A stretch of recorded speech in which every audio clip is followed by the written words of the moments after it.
Okay guys, today I'm going to show you just the drawing that we did in class. This is an isometric drawing, so just a few things before we start.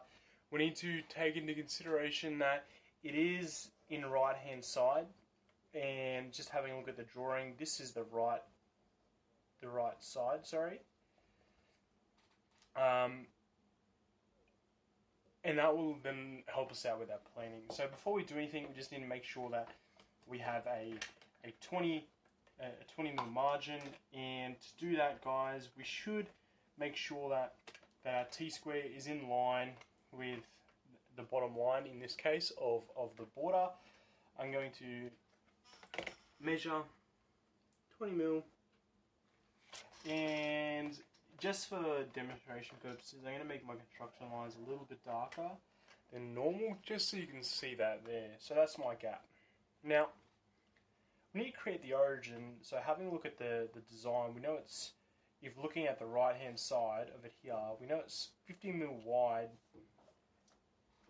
and 125 mil long.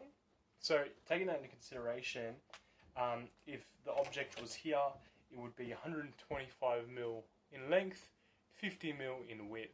So I need to take that into consideration when I do my vertical line for the origin, so that it doesn't, in this case, interfere with my drawing in the top left hand corner. So I will position it towards the left, just like so. And at that point of intersection, I need to do my axes. So using my 30-degree set square, on either side, I'll draw my axes. That's the first step before we do any other drawing. And once we've got this, we can then now take measurements from our drawing to actually build that together. So first off, let's just take the 125 mil length. Our first step is to essentially make a three-dimensional box of our drawing. So from the origin, I've measured 125, and with that, I'm just going to project up vertically, like so. I'm going to have a look at the width measurement, and the width measurement has been given to us at 50 mil. So, using my ruler, mark 50, and project it up. So now you can see that I've got my length and my width already portrayed. The only thing now that's left to do is my height measurement. And having a look at the drawing again, our height has been given to us, and that's 30 mil. So from the origin, I'm just going to mark 30. So I've had my marking there, and with my 30-degree set square, I'm going to mark that off. So you can see now I've got the height, I've got the length, and I've got the width. I need to just box that out. So what I'm going to do, again, with my 30-degree set square, at the point of intersections, I am going to project that up, as you can see via that line. And then again here, in that point of intersection, I am going to project that across. So now I have a three-dimensional rectangle that performs the basis of what I'm going to do next.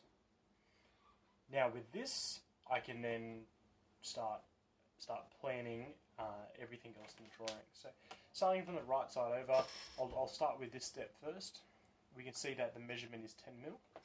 So again, what I'm going to do is just 10 mil from the edge of my drawing. I mark 10 mil, and then in construction again, because it's all construction, I've done that there. The next measurement, this trench, is 20 mil wide. So again, using my ruler, I'm going to mark 20 mil, and in construction, do that line. So now I should have a 10 mil line and a 20 mil line. and they're parallel with the outside of the box. So we've got that line, we've got that line done, and we've now got this line done. So what I want to do is I want to do this line here, and the measurement for that happens to be here, that 50mm measurement. So what I'm going to do, and it doesn't matter if I do it from the top or the bottom, is measure 50mm from my origin, mark that there,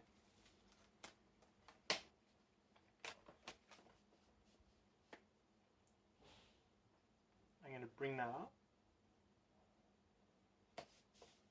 and you see that now forms the basis of this line here, and that line can then be brought across. So using my 30-degree set square, bring that line across. So now this line is completed as well. I'll do this line here on the other side. We know it's 35 in width. So from either point, top or bottom, it doesn't matter. I will measure and mark 35, and again I will project it up, and at that point of intersection I am going to bring it across at 30 degrees. Notice this is all in construction as well. I haven't darkened any of my lines. I'm just doing the planning of that now. So we need to find out how deep this goes. So having a look at our drawing, we can see that it's 30mm deep. So what I'm going to do is, with my ruler, I'm going to mark 30mm from either point, doesn't really matter, and I'm going to bring that across. So you can see now we've got the basis of our first step. This is our trench. This part here is this square like shape here, and this part is this gap. The only other thing left is for us to really is do this line to mark out where that line goes. And simple, all we'll do is from this corner, we know it's 15 across. So with my ruler, I'm going to mark 15mm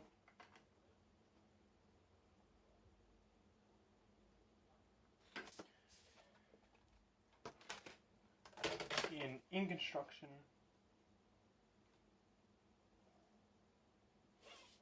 I've marked my line. I will also do this line just to know where that is. So again, if we were to say that this was a square shape, then we know that from this corner, which happens to be the same height, we need to go down 15. So I can go down 15. So with my ruler, I'll mark 15, and that there would be in 30 degrees what goes across, which happens to be pretty much identically in line anyway. So that's pretty much us as planning. So what I'm going to do is I'm just going to go through and add my third dimension. So at this point of intersection, I need to show how deep it is. So at 30 degrees, I'm going to go across. At this point of intersection, I need to show how tall it is. And the measurement's already there because of our planning. I'm going to go down. So you can see now I've got that shape. I am going to, at this point of intersection, go across.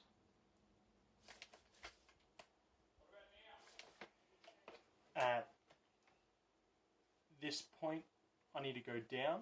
Now we haven't done that measurement yet, but that's 10 mil. So what I'm going to do is from this point, just because we don't have a line of reference there, from this point I can mark 10 mil in construction, and then using my square I can then just match those up on both sides. So now you can see that trench is formed. I need to do that with the top, like that. And from this point of intersection, I need to go across to just finish that trench off. The very last thing is, for this trench, at this point of intersection, I need to bring it in just to make it finally 3D. So that's all that planing done. Now all that we need to do is actually mark in those lines at a darker degree. So what I'm going to do is, using my set square, the way we will do it is we will mark all the lines that we need to from one side to the other, just so that we don't smudge. So what I'm going to do is I'm going to start with all the vertical lines. My first vertical, my second, third, fourth. And notice when I'm doing this, because I'm moving away from it, chances are I'm not going to smudge as well. My fifth,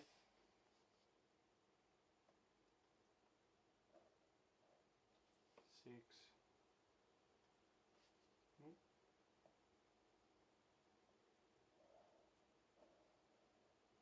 seventh, eighth, and ninth. So I've got all my vertical lines done. I'm going to come in, just give a little blow just to get any of that any pencil dust off. Then I'm going to come in from the top and then work my way down. So having a look at my drawing as a reference point, so I don't manage to stuff it up, because there is a line missing here. From that top corner, I'm going to go all the way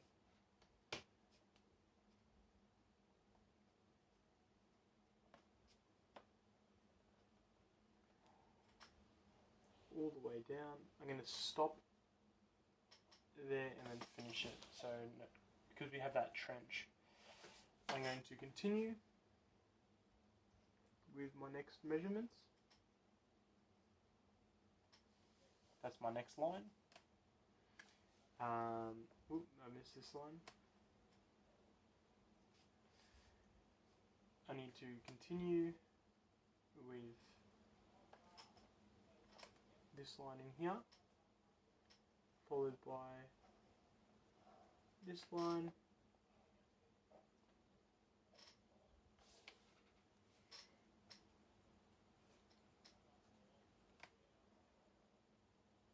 and lastly my bottom baseline. Again, I'll give it just a quick blow just to get rid of any of that graphite, and then from this side now make my way across.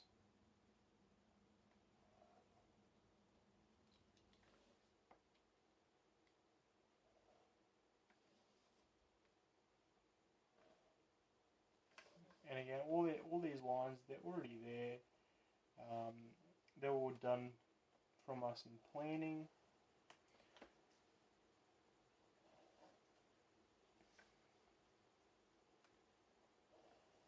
I realise I did miss one line at the bottom of the trench there, which I'll then just quickly go and fix up. So that's the shape essentially done. Notice that there is a little bit of hidden detail We don't need to put it in, but in the case of where that hidden detail is, we should have hidden detail down here, hidden detail across, a bit of hidden detail here, down and across, but isometrics in itself don't need, in this case, hidden detail. Lastly, just to finalise my drawing, I will just put in the scale. Remember, in all capitals, it's a 1-to-1 scale. I'm going to say that it's sheet 1 of 1. I need to put my date in, which is the 21st of the 2nd, 2020.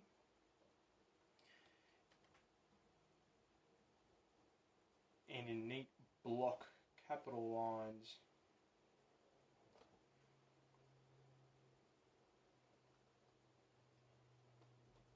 my name. So that's it. That's the drawing. Just make sure that in your case the construction lines are lighter, because they should be not noticeable at all. Your construction lines are lighter, and in the case of lettering, that it's in all caps and it's legible.